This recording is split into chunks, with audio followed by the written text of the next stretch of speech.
Magandang araw po sa inyong lahat, lalong-lalo na po sa mga giliw kong tagapakinig.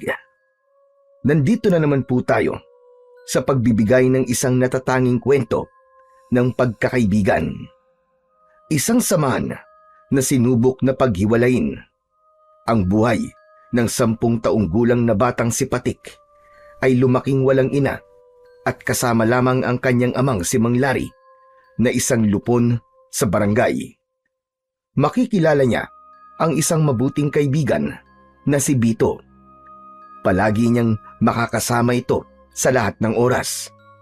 Sa kanilang pagtakas mula sa malupit na ama ni Bito, ay makakakita si Patik ng isang kakaibang hayop na magbibigay sa kanya ng pambihirang kapangyarihan. Ano kaya ang mahalagang papel na gagampanan ni Bito sa buhay ni Patik? Magagawa kaya niyang labanan ang isang uri ng aswang na merong alagang taong alupian? Sama-sama po nating pakinggan ang buhay at pakikipagsapalaran ng batang nakakuha ng mutya ng pawis ng puting alakdan.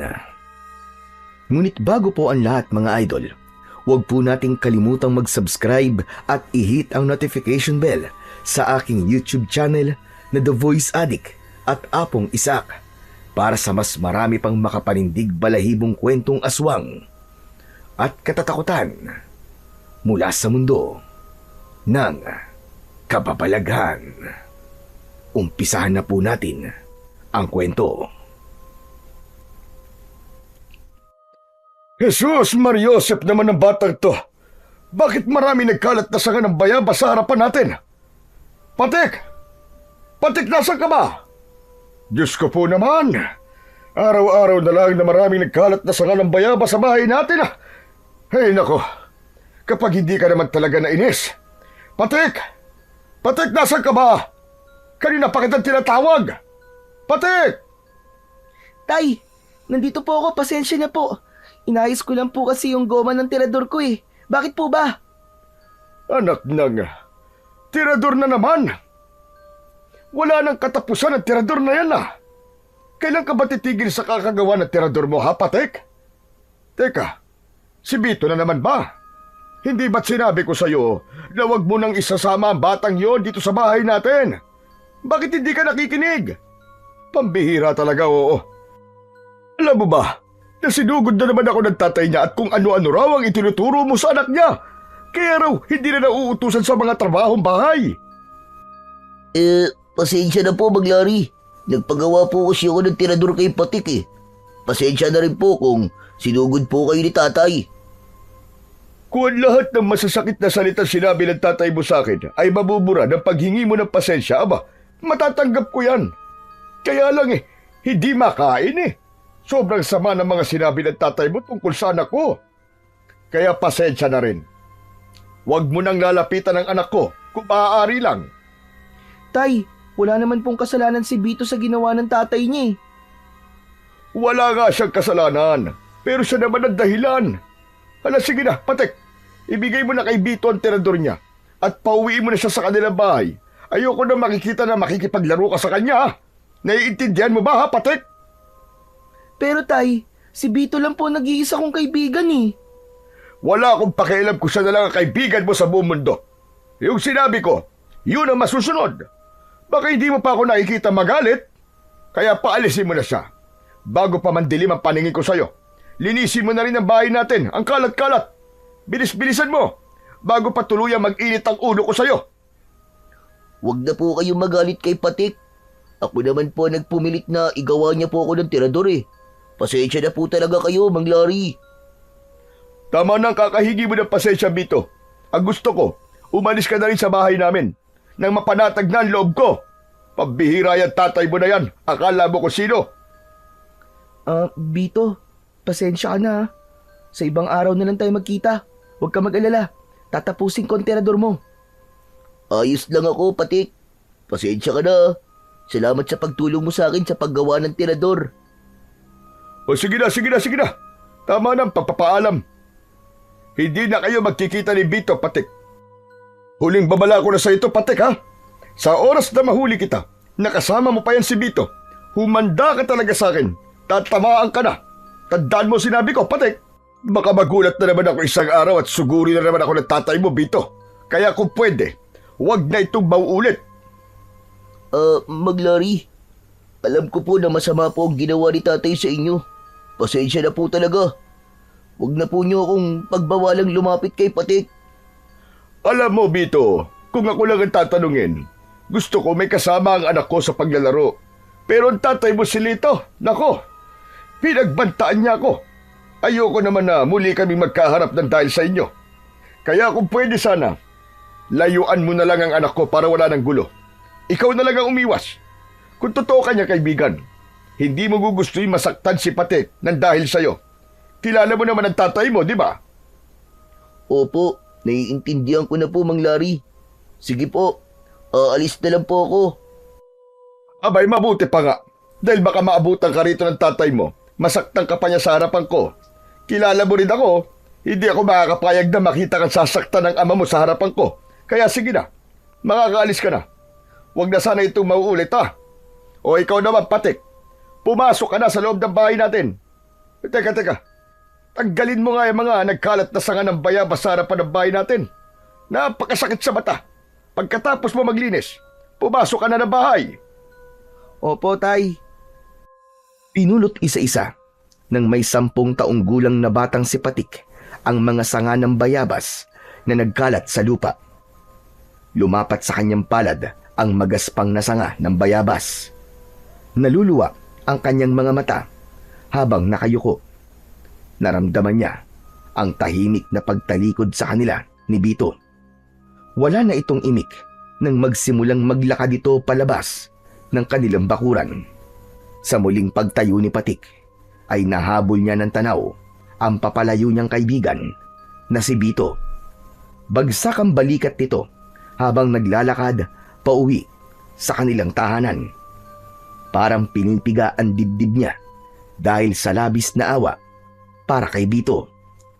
Inihakbang niya ang kanyang paa papunta sa labas ng kanilang bakuran. Itinapon niya ang mga sanga ng bayabas sa kanilang basurahan. Saka siya muling tumingin sa malayo ng si Bito. Binalingan ni Patik ang hawak niyang tirador. Pinagmasdan niya ang goma sa hugisway na sanga. Inilagay niya yon sa kanyang bulsa bago pumasok sa kanilang bahay. Diretso siyang naglakad papunta sa loob ng kanilang kusina. Isang malalim na buntong hininga ang pinakawalan ni Patik bago siya naupo sa harap ng lamesa. Mabilis ang tibok ng kanyang puso dahil sigurado siyang hindi pa tapos ang kanyang amang si Mang Larry sa pagsisermon sa kanya. Ang liblib na baryo ng Sandagon ay sagana sa mga puno ng kahoy. Magaganda ang tanawin at malilinis ang mga ilog. Sa sobrang linaw ng tubig ay ligtas itong inumin. Tahimik ang paligid at napakadisiplinado ng mga tao. Pagdating naman sa usaping pangkapayapaan, si Mang Larry ang nangunguna bilang pinuno ng lupon sa barangay. Pagsasaka ang pangunahin nilang hanap buhay. Kung minsan ay nangingisda sila, depende sa nakasanayan ng isang pamilya. Nag-iisa lang ang naging libangan ng mga tao sa baryo. Yun ay ang manghuli ng mga ibon gamit ang tirador. Isang libangan na bawal sa batas ng gobyerno dahil sa walang habas na pagpatay sa mga ibon na malaya sanang lumilipad. Ang mga nauhuli naman nilang ibon ay kinakain nila. Kung minsan ay ibinibenta nila yon sa mga taong mahilig naman sa ibon. Maya-maya pa ay lumabas na si Mang Larry mula sa kwarto nito. Madilim ang anyo na tumingin ito sa kanya at umalingaw-ngaw ang galit nitong boses sa loob ng kanilang kusina. O ano, Patik? Hindi ka man lang ba magpapaliwanag kung bakit magkasama na naman kayo ni Bito, ha? Patik? Tay, gumawa lang naman po kami ng tirador kanina eh. Huwag na po kayong magalit kay Bito, Tay. Wala naman po kaming ginagawang masama eh. Hindi yan ang inaasahan ko na isasagot mo sa tanong ko, Patik. Talaga bang hindi ka na makikinig sa mga sinasabi ko? Akala ko ba, nagkaintindihan na tayo kagabi? Bakit inulit mo na naman? Tay, bakit po ba kailangan kong iwasan si Bito? Wala naman po kami ginagawang masama. Naglalaro lang naman po kami ng ibon na nahuhuli namin. Anong sinasabi mong walang masama sa ginagawa nyo? Kailangan ko pa bang ulit-ulitin sa'yo na iwasan mong makipaglaro kay Bito? Marami naman dyan na pwede mong maging kaibigan na. Basta wag lang si Bito. Iniiwasan ko lang naman na magkaharap kaming muli ni Lito. Kilala mo ko, anak. Ayoko ng gulo. Pero kapag sinaktan ka niya, aba, ibang usapan na yon. Tay, bakit naman po kayo makikipag-away kay Mang Lito? Saka, hindi ko talaga naiintindihan eh. Wala naman po kayong ibinibigay na paliwanag kung bakit kailangan ko pong iwasan si Bito. Mabait po ang kaibigan ko, Tay. At hindi naman siya masamang impluwensya sa akin eh. Hanggat wala po kayong sinasabing malinaw na dahilan para layuan ko si Bito, pasensya na po. Hindi ko po iiwasan ang kaibigan ko. Para ko na po siyang kapatid eh. At siya lang naman po nag-iisa kong kaibigan. Ay nako, bakit ba tigas-tigas ng ulo mo, anak? Makinig ka sa sinasabi ko. Kung talagang kaibigan ang tingin mo kay Bito, layuan mo siya para sa kaligtasan niya. Tay, bakit ko nga po lalayuan si Bito? Hindi niyo naman po sinasagot yung tanong ko eh. Mapilit ka. O sige, kanina. Nagharap kami ni Lito sa session namin sa Lupon. Inireklamo ni Lito ang madalas na pag-alis-alis ng bahay ni Bito. At ikaw ang itinuturo niya dahilan. Abay, syempre, pagtatanggol kita. Ipinaglaban ko na hindi ikaw ang dahilan kung bakit palaging umaalis si Bito sa kanila. Alam mo ba kung ano natuklasan ko kay Bito, ha, Patek? Ano po, Tay? Ano po natuklasan niyo kay Bito? Talaga bang gusto mo malaman kung ano ang dahilan? Hindi mo ba talaga alam na palaging nakakaranas ng pananakit si Bito mula sa kanyang ama? Kanina, napansin ko, tadtad ng pasa ang katawan niya. Sa tingin ko, madalas siyang binubugbog ng kanyang ama. Minamaltrato ang kaibigan mo. Kaya kung naaawa ka sa kanya, iiwasan mo siya, anak. Yun lang ang nag-iisang paraan para mailigtas siya sa kamay ni Lito. Paano pong binubugbog, Tay? Bakit naman po yun gagawin ni Mang Lito sa kanya? Ay nako, Patek. Kaibigan mo si Bito pero hindi mo pa rin alam kung bakit siya binubugbog ni Lito. Ano ka ba naman, anak? Kaibigan mo siya, di ba? Hindi mo ba alam na anak sa labas si Bito? Anak siya sa ibang lalaki ng asawa ni Lito na si Esther. Ang sabi dati raw na nagtatrabaho sa kasa si Esther at hindi raw nito alam kung sino ang ama ni Bito. Kaya naman, palaging pinagmamalupitan ni Lito ang kaibigan mo. Ang ipinagtataka ko lang, naglaho na parang bula si Esther. At sabi nakipagdanan daw kay Taher. Sumama ito sa bago nitong lalaki. Teka, sandali lang po, Tay. Imposible naman po yun. Bakit naman po iiwan ni Aling Esther si Bito? Saka akala ko po ba, umalis lang po si Aling Esther at nagpunta po sa ibang bansa? Paano niyo po nasabing nakipagtanan po si Aling Esther kay Mang Taher? May nakakita po ba sa kanila, Tay? Ang sabi meron daw nakakita sa kanila. Yun talaga ang balita, anak Maraming kumakalat na kwento-kwento sa barangay tungkol sa mag-ama. Pati na madalas na pananakit ni Lito sa kanyang anak. Siyempre, lupon ako kaya alam ko kung ano ang kwento ng mga taong nagkaroon ng malaking eskandalo sa kanilang pamilya. Kung pwede nga lang sana, gusto kong ampunin si Bito. Yun talaga ang gusto kong gawin. Kaya lang hindi yun mangyayari hanggat buhay at kasama niya si Lito. Isa pa, matagal nang patay ang nanay mo, hindi ba? Wala akong makakatuwang sa pag-aalaga sa inyo. Ikaw nga lang ang anak ko Nahihirapan na ako.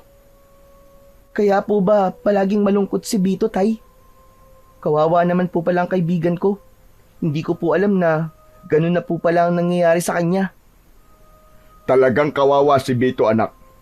Habang pinagsasalitaan ko siya na masakit kanina, aba, hindi mo lang alam, parang pinipiga ang puso ko sa awa sa kaibigan mo, anak. Isa lang ang pakiusap ko sa iyo. Kung gusto mong iligtas sa kaibigan mo, layuan mo siya. Hanggat maaari, huwag mo na rin munang kausapin. Pero tay, bakit hindi po kayo gumawa ng paraan para mailigtas po si Bito? Anak, hanggat hindi nagsasabi si Bito, hindi tayo maaaring makialam. Maliban na lang kung meron tayong mahahanap na ebidensya na magpapatunay sa pambubugbog ni Lito sa kanyang anak. Yung matibay, ha? Matutulungan natin siya pag nagkataon. Pero kutob ko, mahal ni Bito ang kanyang ama, kahit ganun pa man ang ginagawa nito sa kanya. Tay, nakikiusap po ako. Tulungan niyo po ang kaibigan ko, tay. Hindi po siya dapat nakakaranas ng ganun. Bago niya mahalin si Mang Lito, mahalin po muna niya ang sarili niya. Nag-aalala po ako na baka mapahamak po ang kaibigan ko dahil sa ginagawa po ng kanyang ama. Naluluwa ang mga mata ni Patik nang tumingin siya sa kanyang ama. Bakas din ang awa sa mga mata ni Mang Lari. Yumuko ito at tumingin sa kanyang muka habang ang dalawa nitong palad ay nakapatong sa tigkabilaan niyang balikat. Huwag ka mag-alala. Tutulungan natin si Bito, Patik. Pero simulan mo muna sa pag-iwas sa kanya. Mahal kita, anak. Tayong dalawa na lamang ang magkasama sa buhay. Ayokong maranasan mo ang nararanasan ni Bito. Baka pati ikaw saktan ni Lito Pero tay, pababayaan na lang po ba natin ang nangyayari sa kaibigan ko? Hindi, anak. Hahanap lang tayo ng pagkakataon. Hindi magiging madali ang pagliligtas natin sa kaibigan mo. Aba teka, bakit parang natigilan ka, Patik? Huwag mong sabihing, may balak kang makialam kay Bito. Sinasabi ko na sa'yo, anak, mapapahama ka. Kaya makinig ka sa mga sinasabi ko sa'yo. Wala po akong balak makialam, tay. Meron lang po akong iniisip Bigla po akong nag-alala kay Bito. Kawawa naman po pala talaga siya. Wala na nga po siyang nanay. Mawawalan din po siya ng kaibigan. Anak, kung totoong nag-aalala ka sa kanya, iwasan mo makipag-usap kay Bito. Paulit-ulit ko sinasabi sa'yo. Lalo na yung pagpunta-punta nyo sa kagubatan. Huwag mo na rin siyang isasama para manghuli ng mga ibon. Hanggat maaari, tigilan mo na rin ang paggamit-gamit ng tirador. O kahit ang pagpunta sa gubat. Meron kaming bagong binabantayan na kaso. Tumayo ng tuwid si Mang Lari at inalis ang mga kamay sa kanyang balikat. Naupo ito sa bangko na kahoy at isang malalim na buntong hininga ang pinakawalan nito. Naupo si Patik sa tabi ni Mang Lari. Naghintay sa sasabihin ng kanyang ama. Nang hindi nagsalita si Mang Lari, ay siya na ang nagtanong dito. Bakit naman po napunta sa tirador ang usapan natin, tay? Dahil delikado. Aba, ano na lamang ang sasabihin ng mga kasamaan ko sa lupon na ang anak ko nangunguna sa paglabag ng batas? Kaya dapat mag-isip ka. Huwag mong kalimutan na lupon ng tatay mo. Alam ko naman po, tay, na lupon po kayo. Ang gusto ko pong malaman ay kung bakit ayaw nyo na rin po akong pumunta sa gubat. Dahil sa mga 5 batang nawala. Lahat sila'y kasing edad mo na mahilig pumunta ng gubat at gumagamit ng tirador. Isa pa, meron 2 batang lalaki na kasing edad mo rin ang natagpuan doon sa kakawian. Ano pong ibig niyong sabihin, tay? Hanggang ngayon po ba hindi pa rin nakikita ang 5 batang nawawala? Oo. At nag-aalala kong baka pati ikaw ay mapahamak. Ano po bang nangyari sa 2 batang natagpuan, tay? Paano po sila namatay?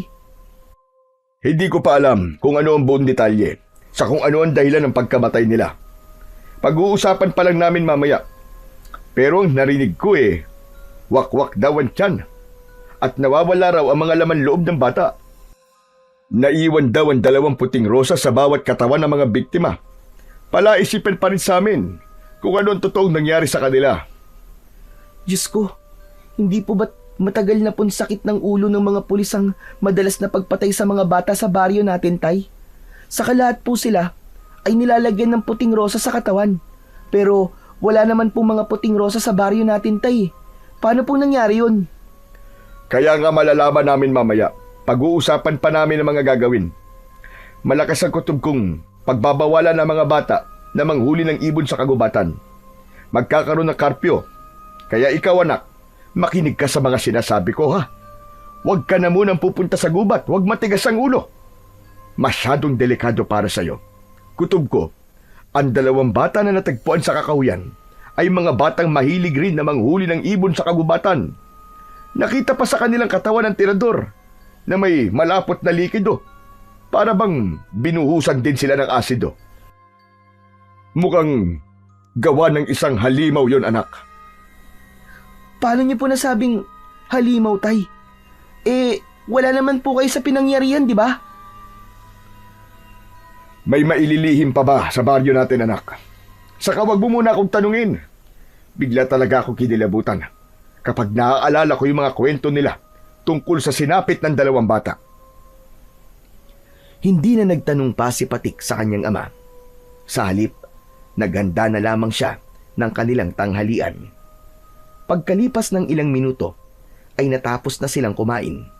Inihanda na ni Mang Larry ang mga gamit nito at lumabas ng kanilang bahay. Sinilip ni Patik ang kanyang ama mula sa bintana ng kanyang kwarto upang masigurong umalis na ang kanyang ama.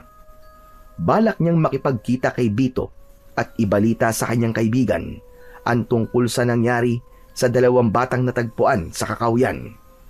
Wala siyang planong iwasan ang kaibigan niya. Dahil sa kanyang mga nalaman tungkol kay Bito, mas gusto niya ngayon na damayan ang kanyang kaibigan. Si Patik ang batang hindi napapakali kapag hindi nalalaman ang kasagutan sa kanyang mga katanungan. Kaya kahit na anong mangyari, ay aalamin niya talaga kung ano ang totoong nangyari sa 2 bata na natagpo ang patay. Kasama ang pagsusuri niya sa katawan ng kanyang kaibigan, titignan niya kung totoong may mga pasa sa katawan si Bito. Kaya nang makaalis na ang kanyang ama, sakay ng bisikleta nito, ay mabilis pa sa kidlat na tumakbo si Patik sa labas ng kanilang bahay. Tinaak niya ng mabilis ang daan, papunta sa kakahuyan. Mabilis din ang tibok ng kanyang puso habang ang hangin ay humahampas sa kanyang muka. Halos hindi na lumapat ang kanyang mga paa sa lupa. Makarating lang sa bahay ni Bito. Pagkalipas ng ilang minutong pagtakbo, ay narating na niya ang bahay ng kanyang kaibigan. Nagtago muna siya sa makapal na halaman. Meron silang tawagan kapag balak nilang magkita at mag-usap. Kailangan sumipol ng 2 beses si Patik para malaman ni Bito na naroon siya sa gilid ng bahay nito. Umalingaw-ngaw ang sipol na ginawa ni Patik. Nagmamadali namang lumabas ng pintuan si Bito habang umiiyak. Kasunod ni Mang Lito na may dalang pamalo. Hala! Diyos ko, totoo nga. Totoo nga ang sinabi ni tatay kanina na binubugbog pala talaga si Bito ng kanyang amang si Mang Lito. Diyos ko po, anong gagawin ko? Saka lamang naalala ni Patik ang tirador sa kanyang bulsa. Dinukot niya yon habang nakatago sa halaman. Bumundol ang kaba sa kanyang dibdib, lalo na nang marinig niya ang boses ni Mang Lito. Sumilip si Patik sa siwang ng mga daon at mula sa kanyang kinatatayuan ay kitang-kita niya na pinapalo ng sanga ng bayabas si Bito. Naluluwa ang kanyang mga mata dahil sa galit. Nanginginig din ang kanyang kamay habang mahigpit na hawak ang kanyang tirador. Napatungo si Patik sa lupa.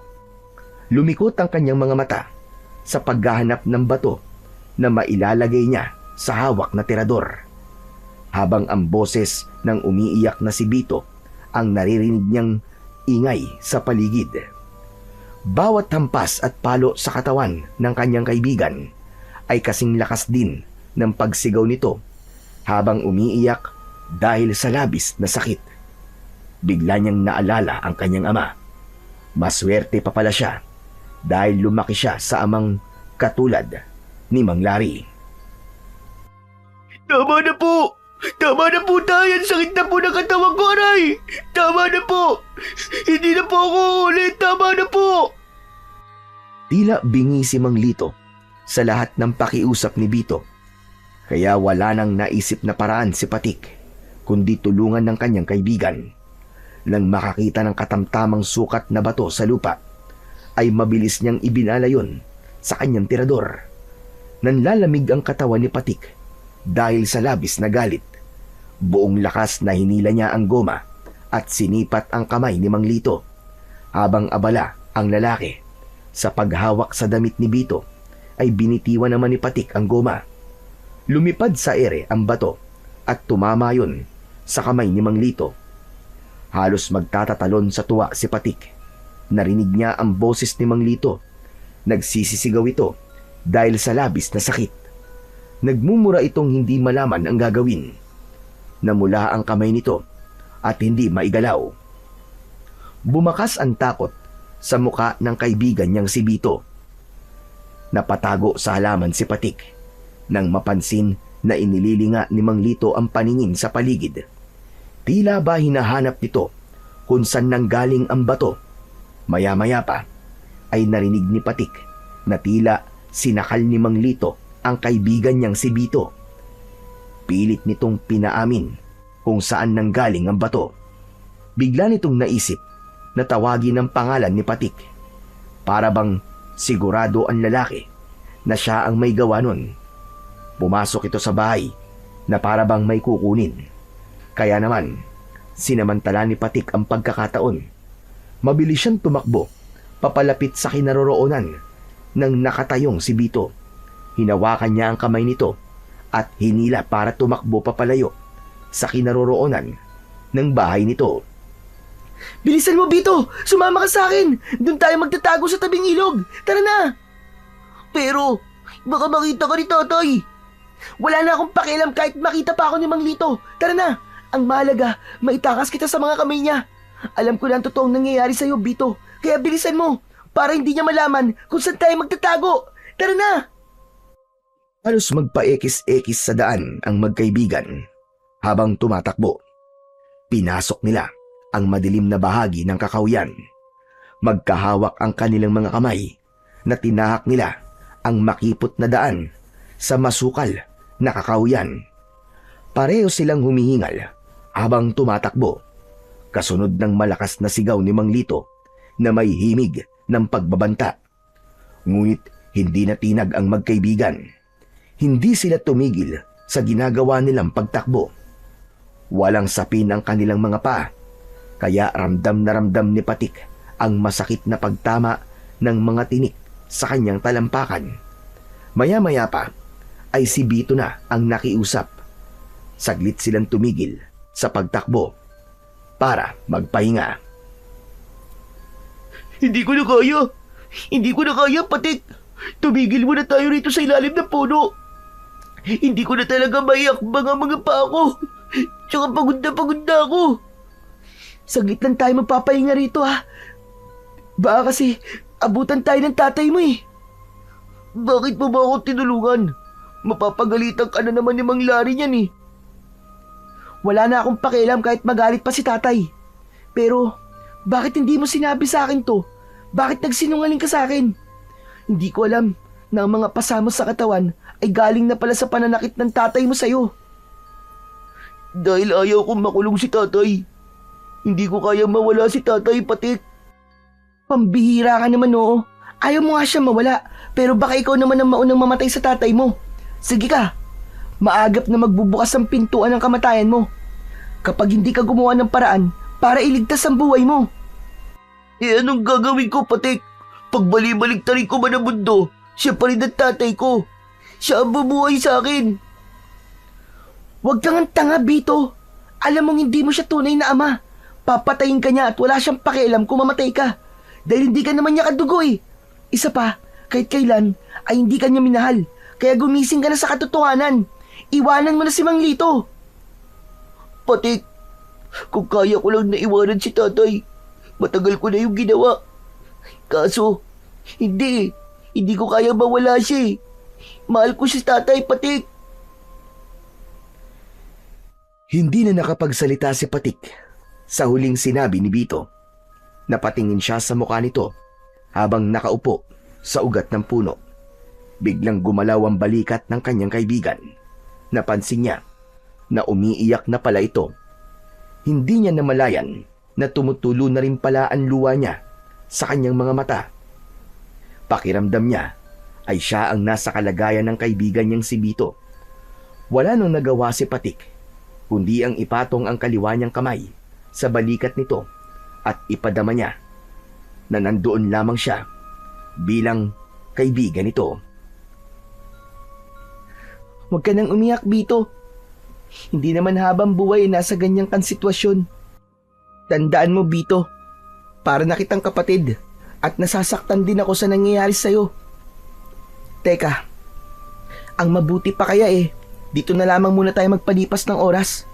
Sasamahan kitang umuwi sa inyo, pero kailangan na muna nating palipasin ang galit ni Mang Lito. Natitiyak kong galit na galit siya sa nangyari sa kanyang kamay. Hindi mo dapat ginawa yun, Patik. Mas matatanggap ko ang pananakit ni tatay sa akin kasi sanay na ako eh. Natatakot akong baka balikan ka niya at ikaw naman ang saktan niya. Kapag nangyari yun, magkakagulo at makakalaban naman ni tatay ay si Mang Larry. Ayaw mo rin naman siguro mangyari yun, di ba? Hindi yun mangyayari, Bito. Hindi ko hahayaang magkagulo ang mga ama natin. Sige na, magpahinga na lang muna tayo rito ha. Huwag kang aalis dito. Maghahanap lang ako ng mga bato na pwede kong maibala sa terador natin. Nakita mo ba ang terador mo? Eto, tapos ko nang ayusin. Diyan mo na muna yan, Patik. Isa pa, kung maghahanap ka ng mga bato na ibabala dyan sa terador mo, meron akong alam na maraming nakatambak na bato. Maglakad ka mula rito. Diretso lang at makikita mo ang tambak na mga batong inipon ko mula sa ilog. Sa'yo na yun. Huwag mo nalang ubusin para meron ka pang makukuha sa susunod. Itinaas ni Bito ang hintuturo nitong daliri sa bahagi ng kakawyan na malapit sa ilog. Sinundan ni Patik ng tingin ang bahaging itinuro sa kanya ng kaibigan. Sige, pupuntahan ko. O paano, dito ka lang ha. Meron pa pala akong hindi nababanggit sa'yo. Pagbalik ko, pag-uusapan natin ang tungkol sa ikikwento ko sa'yo. Isang tango ang itinugon ni Bito sa sinabing yon ni Patik. Pagkatapos ay nagsimula na siyang maglakad papunta sa bahagi ng kakawyan. Ilang minuto ang lumipas ay narinig niya ang lagaslas ng ilog habang nakatungo siya sa lupa at hinahanap ang tambak ng bato na inipon ni Bito. Ilang saglit lang ang lumipas ay nakita niya ang tambak ng bato. Halos pare-pareho ang hugis ng mga ito. Tila sinadyang pagpanta-pantayin ang mga batong yon. Kulay puti ang magaspang at bilog na bato. Tangka na sanang kukuha siya ng ilang pirasong bato nang biglang nagulat siya sa nakitang hayop sa ibabaw ng bato. Isang kulay puting alakdan na hindi pa niya napansin nung una na tila pinagpapawisan. Hindi yun umaalis sa ibabaw ng bato na parabang ang pawis ng puting alakdan ang nagbibigay ng basbas sa batong pinagpapatungan nito. Napakunot ang kanyang noo dahil hindi niya nakitang agresibo ang puting alakdan. Parabang maamo yun at hindi nantutusok ng kamay ng tao. Napatunayan niya yon nang damputin niya ito sa ibabaw ng bato. Nabasa ang kanyang kamay dahil sa pawis ng alakdan, pero nagulat siya nang muli itong tumalon at bumalik sa bato na basang-basa na rin ng pawis ng alakdan. Teka, hindi ba't parang kakaiba ang kulay mo, alakdan? Paano kaya nagkaroon ng puting alakdan ng mga batong to? Ano ba kasing meron sa batong yan? At hindi ka umaalis sa ibabaw niyan, ha? Dala ng kuryosidad ay kinuha ni Patik ang bato kasama ang kulay puting alakdan. Ipinatong niya yon sa kanyang kaliwang palad para sipatin. Alam niyang makamandag ang alakdan. Kaya lang, hindi niya mapigilan ang kanyang sarili na wag itong hawakan. Hinaplos ni Patik ang likod ng kulay puting alakdan. Umangat ang sipit nito sa buntot at muntik siyang matusok nito. Pero hindi siya natakot. Natuwa siya dahil sa kakaibang kulay nito.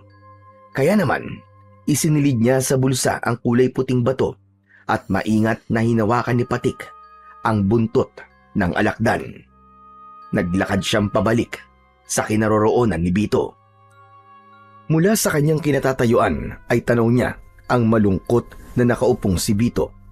Malalaki ang hakbang ng kanyang paa na papalapit sana sa kanyang kaibigan. Subalit bigla siyang natigilan nang makitang merong isang lalaki ang nakatayo sa likod ng puno. Nagtago si Patik sa makapal na halaman at pinagmasdan ng kilos ng lalaki. Mahaba ang buhok ng lalaki habang nakatingin sa likuran ni Bito. Walang kaalam-alam ang kanyang kaibigan na meron ng ibang tao na naroon sa lugar na yon. Sino kaya siya?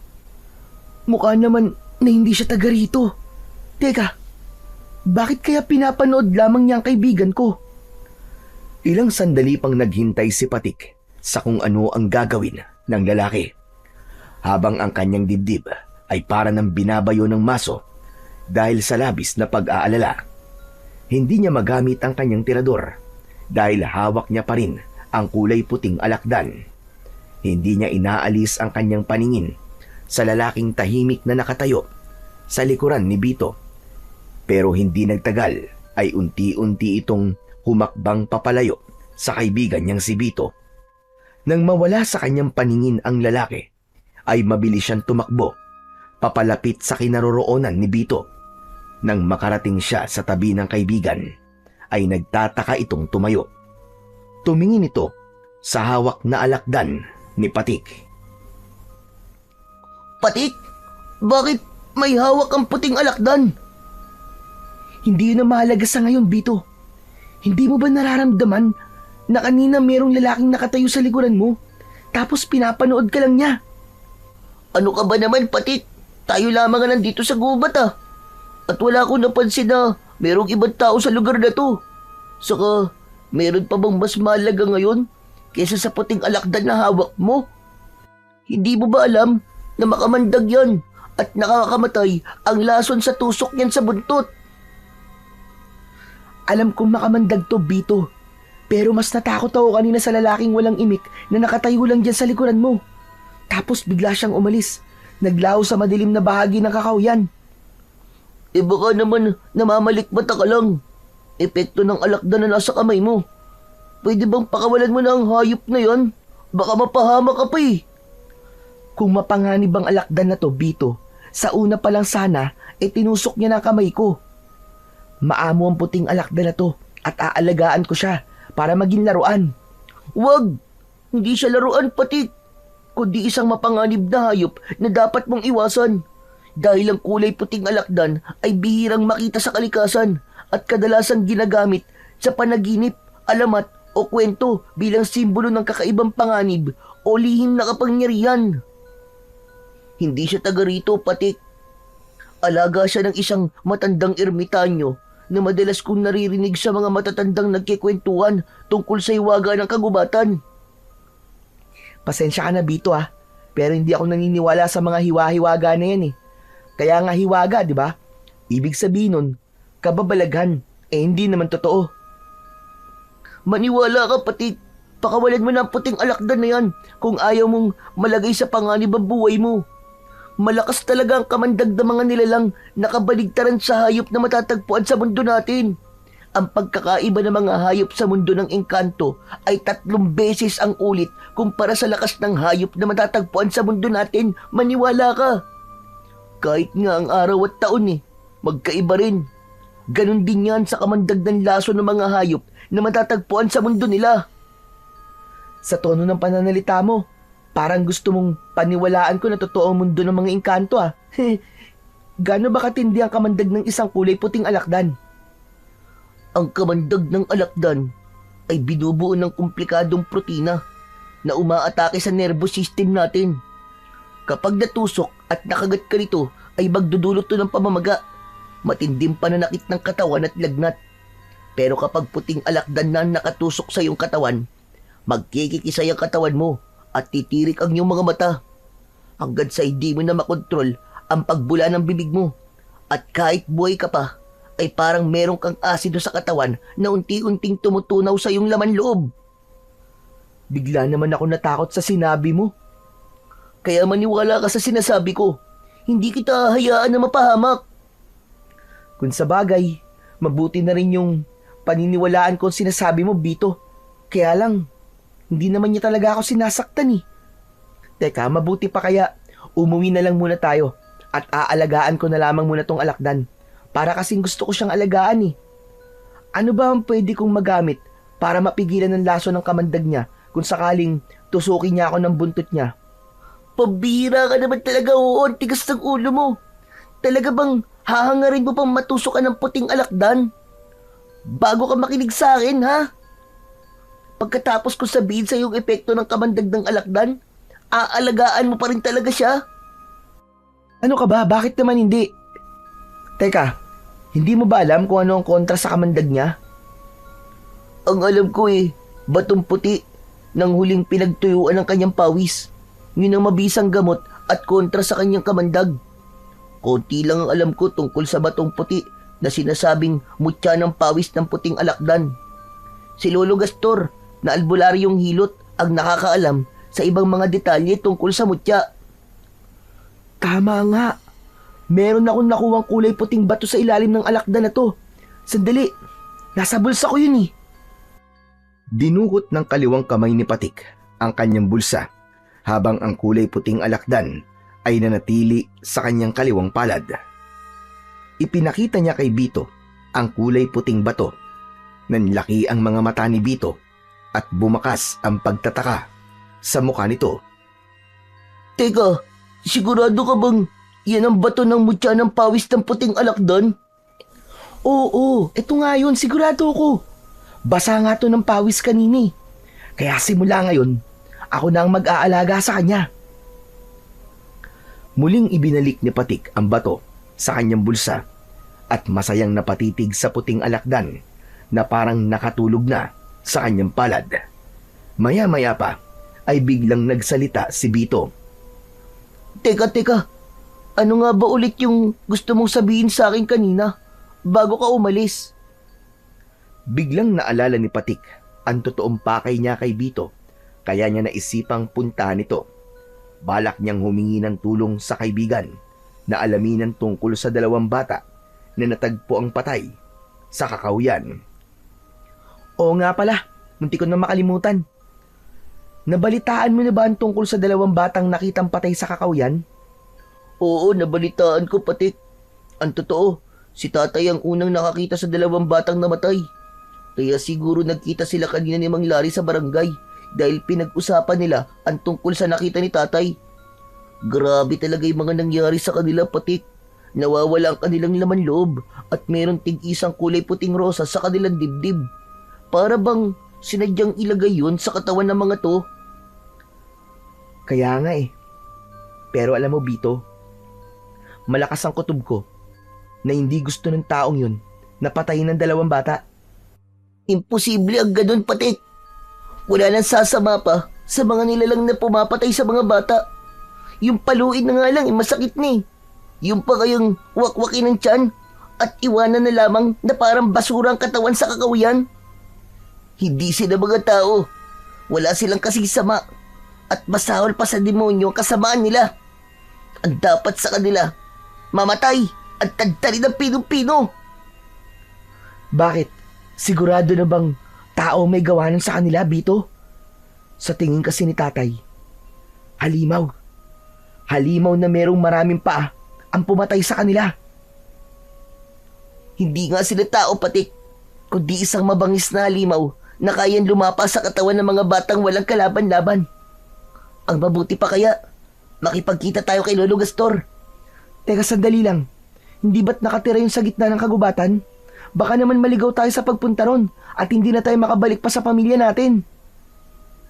Ano ka ba naman, Patik? Huwag kang mag-isip na maliligaw tayo sa gubat.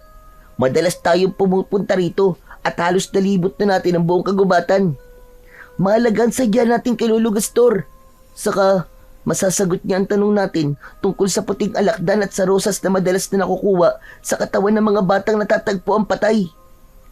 Nakakapag-alala lang dahil halos lahat ng mga nabibiktima ay kasing edad lamang natin.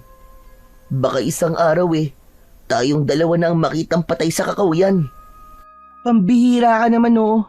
Ayoko pang mamatay, no? Isa pa, marami pa tayong mararanasan na sarap ng buhay.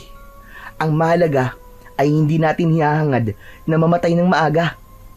Teka, paano tong alakdan sa kamay ko? Ipatong mo na lang siya sa balikat mo habang naglalakad tayo. Total, kanina mo pa naman hawak yan kaya natitiyak kong hindi talaga siya matapang. Kutob ko pa nga.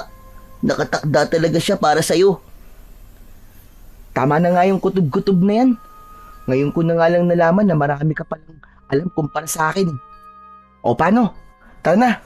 Puntahan na natin si Lolo Gastor. Pagkatapos magkasundo ng magkaibigan, ay naglakad sila paalis sa lugar na yon. Binasok nila ang madilim na bahagi ng kakawyan. Inakyat nila ang mga burol at tinawid ang dalawang ilog papunta sa bahay ni Lolo Gastor. Matatagpuan ang bahay ng matandang albularyo sa pusod ng kagubatan. Halos kapusin sila ng hininga dahil sa malayo nilang paglalakad. Pagkalipas ng ilang oras ay napansin ni Patik na medyo madilim ang bahaging yun ng kakawyan. Kaya naman, hindi niya maiwasan ang bigla na lamang kilabutan. Ngunit nagpatuloy sa paglalakad ang dalawa, habang ang maririnig na ingay lamang sa paligid ay ang mga huni ng mga ibon na nakadapo sa sanga ng mga puno. Habang binabagtas nila ang daan sa gitnang kakawyan, ay panayan lingon ni Patik sa hulihan ng kanilang nilalakaran. Pakiramdam niya ay may mga nilalang na nakasunod sa kanila. Kaya mas lalo niyang binilisan ang pagakbang ng kanyang mga paa. Naunahan pa niya sa paglalakad si Bito na kanina pang hindi nagsasalita habang naglalakad. May pagkakataon pa na natitisod siya sa mga nakausling kahoy sa daan. Dahil sa sobrang pagmamadali, nag-alala siya na baka nakasunod sa kanila ang taong pumapatay ng mga bata at sila naman ang sunod na biktimahin ng nilalang. Bito, wala ka bang nararamdaman sa paligid natin? Para kasing kanina pang may nakasunod sa atin eh. Saglit na tumigil si Bito sa paglalakad at humarap ito sa nag-aalalang si Patik. Nang tumahimik ang paligid at nawala ang ingay mula sa kanilang yabag, ay sigurado si Patik na merong yabag na naiwan at hindi sa kanila yun. Kaya dalawa na sila ni Bito na nagpalinga-linga sa paligid na para bang may hinahanap. Tama ka, Patik. Meron nga nakasunod sa atin kanina pa. Bigla tuloy akong kinabahan, Bito. Ano kaya kung umuwi na lang tayo sa bahay? Mas mahirap kung aabutan tayo ng gabi sa daan eh. Pero ngayon pa ba tayo uuwi? 1 oras na tayo naglalakad eh. Hayaan mo na. At baka mga hayop lamang na panggubat ang sumusunod sa atin. Nagsimulang humakbang sina Bito at Patik, ngunit ang kaluskos ng yabag na kanilang naririnig ay papalapit ng papalapit. Tila nanggagaling yun sa maraming paa na hindi mapakali sa paglalakad. Dahil sa nililikhang ingay ng tuyong daon mula sa ilalim ng paa ng nilalang na nakasunod sa kanila, ay biglang ginapangan ng takot sa katawan ang magkaibigan. Nagulat din si Patik nang makita ang puting alakdan na parang nagising sa kakaibang ingay sa paligid. Masama to, Patik. Hindi na rin mapakali ang puting alakdan. Bakit? Ano bang ibig sabihin kung balisa ang puting alakdan? Ibig sabihin ay may kakaibang nilalang na nasa paligid natin at nagmamatsyag sa galaw natin. Teka, huy Bito, wala namang ganyanan. Kanina pa nga ako natatakot eh. Huwag mo naman akong biruin ng ganyan oh. Hindi ako nagbibiro, Patik. Sigurado akong may kasama tayo sa gubat na to. Mas lalong nagmadali ang magkaibigan sa paglinga sa paligid. Hindi sila umaalis sa kanilang kinatatayuan at pinakiramdaman ang bawat kaluskos na maririnig sa paligid. Subalit wala silang napapansin na nilalang na nasa paligid nila. Maya-maya pa ay biglang umalingasaw ang mabahong singaw ng hangin na para bang nabubulok na laman ng hayop. kasunod ng pagpatak ng malapot na likido sa kanyang ulo. Nahaplos ni Patik ang kanyang ulo at naramdaman niya ang madulas at malagkit na basa sa kanyang buhok. Gusto niyang sumigaw. Gusto niyang bilisan ang pagtingin sa pinagmumulan ng likido na tumutulo sa kanyang ulo. Bito? Bito? Sa itaas ng puno tumingin ka. Parang may... Patik! May taong kalupian! Ah! Takbo na! Hindi na pinagkaabalahan ni Patik na tignan ang nakita ni Bito sa itaas ng puno.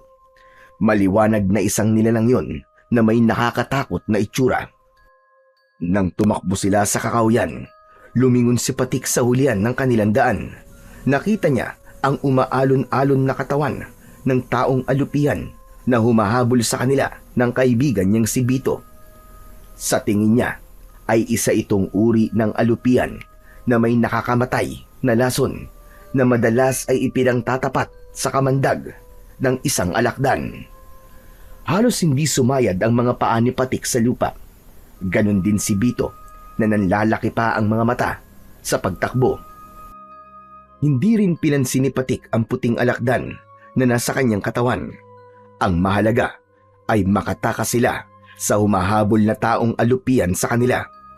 Ngunit hindi napansin ni Patik ang batong nakaharang sa kanyang dadaanan.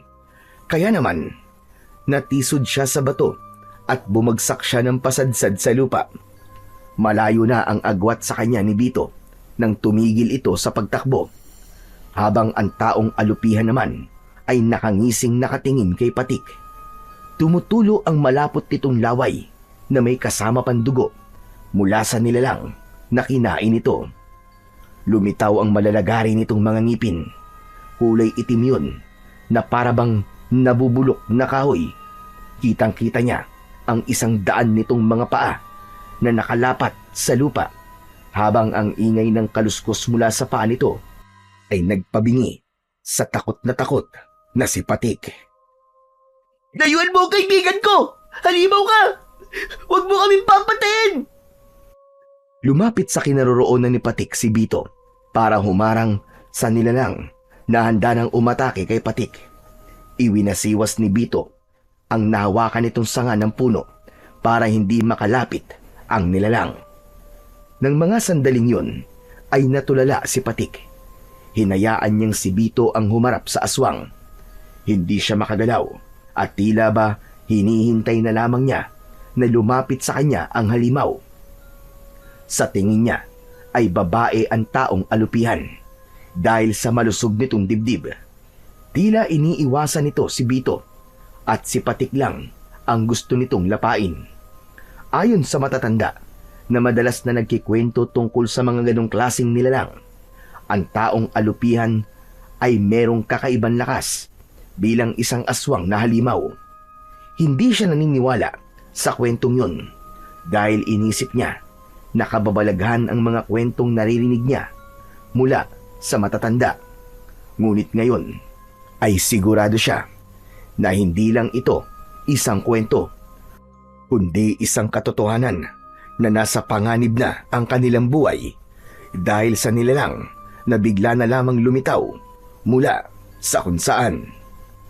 Tumayo ka! Dali, tumayo ka, Patik! Huwag kang tuwag! Kundi, papatayin niya tayo! Mabilis na tumayo si Patik. Sa pagkakataong yun ay nakabawi na siya ng lakas. Hindi nila inaalis ang tingin sa taong alupihan. Tumingala ito at humuni na parang sa ahas. Ngunit masakit yun sa kanilang pandinig. Lumayo ka! Halimaw ka! Kailanman ay walang tatanggap sa'yo! Hindi ako makakapayag na basta mo nalang patayin ang kaibigan ko! Ang sama mo! Ang sama-sama mo nila lang! Demonyo ka! Sa tono ng pananalita ni Bito ay ramdam na ramdam ni Patik ang matinding galit mula sa kanyang kaibigan. Kaya ang mahinang pagwasiwas nito ng kahoy sa hangin ay mas bumilis hanggang sa bumigat at maging mabagsik ang hampas nito gamit ang kahoy. Tinamaan ang nilalang sa muka kaya bahagya itong napaatras. Nagkaroon ng pagkakataon ng magkaibigan na tumakbo, papalayo sa nilalang na yon. Habol ang sariling hininga, ay binilisan nila ang pagtahak paahon sa bundok. Ngunit naramdaman ni Patik na malapit na silang maabutan ng aswang. Si Bito ang nasa huli at ilang di pa na lamang ang layo ng taong alupihan sa katawan ng kanyang kaibigan. Dala ng kanyang pagtataka ay nagulat siya nang nilampasan nito si Bito at siya ang agad nitong pinuntirya.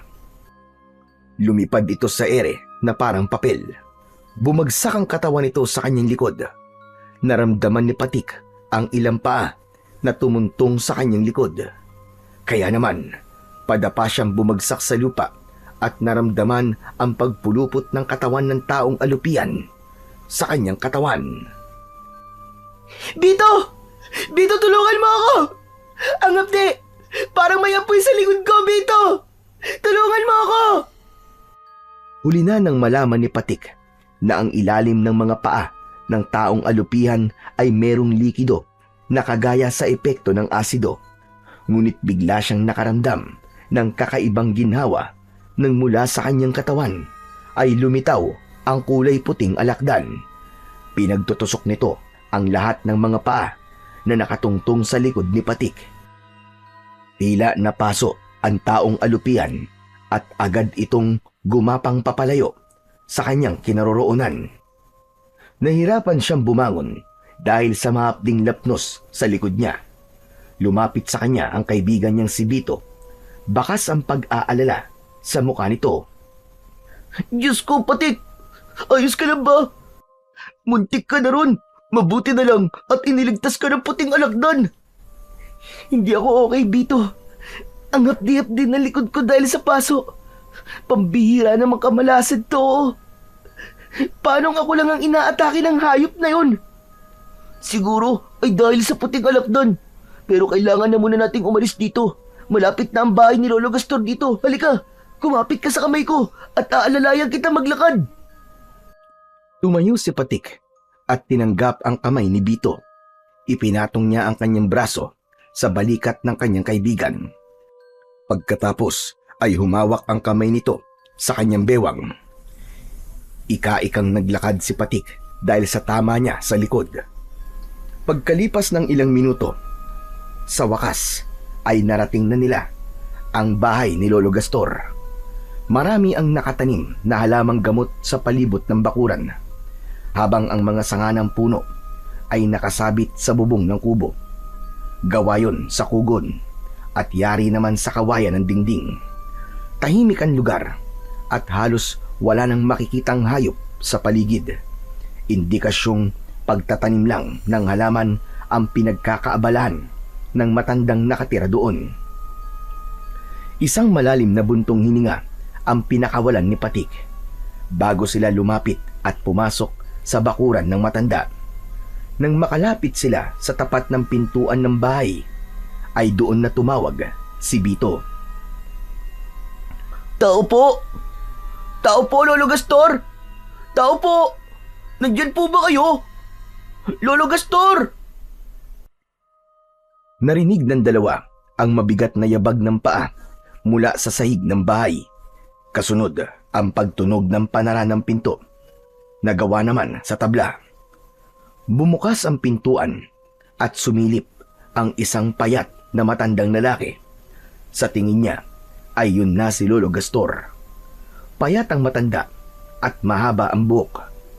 Kapansin-pansin ang kulay kayumangging mga mata ng matanda. Bakit kayo tumatawag? Ano ang kailangan nyo? Lolo Gastor, tulungan niyo po kaibigan ko. May sugat po siya. Gamutin niyo po siya. Sugat ba ka mo? Abay, sino naman ang may gawa? Isang taong alupian po. Napaso po siya ng malaasid ang paa ng halimaw na yun. Tulungan niyo po kami. Nakikiusap po ako, Lolo Gastor. Sa pagkakataong yon, ay hinayaan ni Patik na makipag-usap si Bito sa matandang si Lolo Gastor. Pakiramdam niya ay biglang naparalisa ang kanyang katawan. Namamanhid ang kanyang likod at nanginginig ang kanyang katawan dahil sa taas ng lagnat niya. Naipikit niya ang kanyang mga mata. Ni sa panaginip ay hindi niya naisip na mararanasan niya ang ganong klaseng pakiramdam. Naramdaman niya ang kamay ni Lolo Gastor. Inalalayan siyang maglakad papasok sa bahay nito. Ni hindi niya magawang tignan ang itsura ng bahay na pinagdalhan sa kanya. Para siyang unti-unting nanghihina at ayaw gumalaw ng kanyang paa para maihakbang. Maya-maya pa ay naramdaman niya ang matigas na katre sa kanyang tiyan at dibdib. Padapang lumapat ang kanyang tiyan at dibdib sa banig na gawa sa abaka. Naamoy niya ang insenso't kamangyan, pati na ang langis na inihaplas ng matanda sa kanyang likuran. Pero nagulat ang matanda sa biglang paglitaw ng puting alakdan sa balikat ni Patik. Kung ganun pala, siya ang napili ng puting alakdan, Bito. Opo, sa kanya po nagpakita ang kulay puting alakdan na dati na ninyong ikinikwento sa akin. Kung ganun, ay palatandaan ito ng muling paglitaw ng kulay puting rosas sa mga bangkay ng mga batang may edad 10 taong gulang. Masama ito dahil pahiwatig ito ng muling pagsalakay ng diwatang isinumpa ng kalikasan. Ang nilalang na hindi matahimik at punong-puno ng inggit sa katawan. Gustong magtanong ni Patik kung ano ang ibig sabihin ng mga pinag-uusapan ng dalawang taong nasa tabi niya. Pero hindi niya magawa dahil sa paninigas ng kanyang panga. Mas nangibabaw ang katahimikan ng dalawa. Biglang pumasok sa isip ni Patik ang mga ibinilin sa kanya ng kanyang amang si Mang Lari. Hindi siya nakinig dito. Pumunta pa rin siya sa kagubatan. Kaya nandito siya ngayon. Nararamdaman ang masakit na epekto ng likido mula sa kamandag ng taong alupihan. May posibilidad po bang silang may gawa sa mga natagpuan na dalawang bata sa kakawian? Oo, sigurado kung sila nga ang may gawa nun. Hindi ko alam kung paano sila mapipigilan. Nag-aalala ko sa malaking kaguluhan na mangyayari sa baryo natin. Kung may bagong hinirang na tagapangalaga sa puting alakdan, marahil ay nakuha na rin ng kaibigan mo ang mutya ng pawis ng puting alakdan. Malalagay siya sa panganib kapag hindi niya napag-aralan kung paanong gagamitin ang mutya. Paano pong malalagay sa panganib ang buhay ng kaibigan ko, Lolo Gastor? Dahil sa bato na unti-unting bumabalot sa kanyang katawan, ang mutya ang tunay na nakapagpapagaling sa kaibigan mo. Sigurado ka na ba sa desisyon mo, Bito? Opo, sigurado po ako, Lolo Gastor. Hindi maintindihan ni Patik kung ano ang desisyong tinutukoy ni Lolo Gastor sa kaibigan niyang si Bito. Habang nararamdaman niya ang pagbigat ng talukap ng kanyang mga mata, bago siya nakatulog ay naramdaman pa niya ang pagtusok ng buntot ng alakdan sa kanyang batok. Hindi yun napapansin ng dalawa dahil abala ang mga ito sa pag-uusap ng tungkol sa mga biktimang natatagpuan sa kakahuyan, hanggang sa tuluyan na ngang nagdilim ang kanyang paningin. Mula sa malalim na tulog ay nagising ang diwa ni Patik. Naramdaman niya ang pagdampi ng tela sa kanyang pisngi at braso. Dahan-dahan siyang nagmulat ng mga mata at mabilis na napabalikwas ng bangon. Napako ang kanyang paningin sa telang hawak ni Bito. Nag-aalala itong napatitig sa kanyang muka. Bito, anong oras na? Gaano katagal ako nakatulog? Magdamag kang nakatulog, Patik. Kaya nga, nag-alala ako sa iyo dahil matagal kang nawalan ng malay. Pasensya ka na ha. Hindi namin alam na may tusok ka na ng alakdan sa batok. Mabuti na lang at iniligtas ka ng mutya kaya walang nangyaring masama sa iyo. Nalaman namin na ginamot ka ng puting alakdan para mawala ang lason mula sa kamandag ng paa ng taong alupihan. Napatigil sa pag-uusap ang dalawa nang pumasok sa loob ng kwarto ang matandang si Lolo Gastor. May dala itong baso na merong dahon ng ikmo. Dinikdik yun at inilagay ang katas sa baso. Inumin mo ang katas ng ikmo para tuluyang mawala ang laso ng kamandag ng taong alupian sa katawan mo. Kinuha ni Patik ang basong iniabot ni Lolo Gastor. Saka mabilis na ininom ang katas. Pagkatapos niyang maubos ang laman ng baso, ay napatingin siya sa gawi ni Bito na biglang nagsalita. Kausap ang matanda. Lolo Gastor, ang totoo, kaya po kami nagpunta sa kagubatan ay balak po talaga namin na makipag-usap sa inyo tungkol po sa mutya ng pawis ng puting alakdan. Alam kong yun talaga ang sadya niyo sa akin. Kaya kayo na parito. Pero delikado ang ginawa niyong dalawa. Maaari kayong mapahamak. Mortal na magkaaway ang alakdan at alupian. Kaya sa oras na magkita ang mga ito, ay magkakaroon talaga ng matinding sagupaan. Pwedeng sa bahay na lang alagaan ang alakdan. Basta't ang mahalaga, palagi mong dala ang mutya. Yun po pala ang dahilan kung bakit ako lang po ang sinugod ng taong alupian. Hindi po ako makapaniwala na merong ganong nilalang sa baryo natin. Matagal nang namiminsala ang taong alupian sa baryo. Hindi lamang siya natsitsyempuan dahil sa taong pumoprotekta sa kanya. Ano po? Ang ibig niyo pong sabihin ay merong nag-aalaga sa taong alupian? Tama ka. Ang tawag sa kanya ay sigbinan. Isang nilalang na may kakayahang magpasunod ng mga halimaw. Kaya niyang utusan ng halimaw sa pamamagitan ng hawak niyang tridente. Kung tutusin, ang taong alupian ay walang iniwan sa aswang na sigbin. May oras din siyang natutulog sa lumang tapayan at lumalabas lang kapag nagugutom o inuutusan ng taong nag-aalaga sa kanya. Kahit na anong sabihin niyo po, Lolo Gastor, pareho lamang silang halimaw. Ang dapat sa kanila ay mamatay. Hindi ko po hahayaan na patayin niya ang kaibigan ko. Teka, sandali lang, Bito. Kanina ko pa napapansin na parang matindi ang galit mo sa taong alupihan. Dahil mga halimaw sila, Patik. Pumatay sila ng maraming tao at nabubuhay sa dugo ng tao. Sinong hindi magagalit sa kanilang ginagawa? Sige nga, pati ikaw, binalak ka rin niyang patayin. Huminahon ka muna, Bito. Baka kung saan kadalhin ang galit mo na yan. Bawat pagkakamali ay merong dahilan. Kaya wag mo muna silang husgahan batay sa kanilang anyo. Maalip, alamin mo muna kung bakit sila nagkakaganon. Tila may laman ang sinabi ni Lolo Gastor habang nakatingin ito kay Bito.